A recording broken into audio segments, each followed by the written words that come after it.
The quadratic function above models the height above the ground h in feet of a projectile x seconds after it's been launched vertically.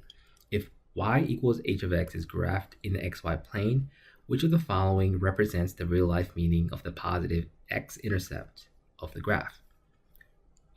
This question gives us a quadratic function, and it wants us to interpret the meaning of the positive x-intercept of this graph.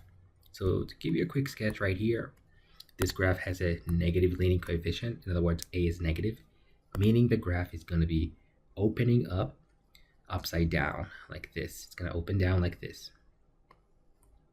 Now the question is asking that what is the meaning of the x value of this x-intercept right here? Remember, that's got an x and a y value.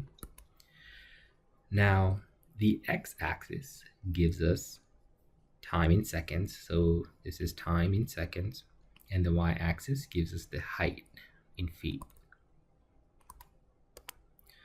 Now, if you're throwing something up in the air, you know that it's going to rise, rise, rise. Maybe it's being launched from here because we can't have negative time really.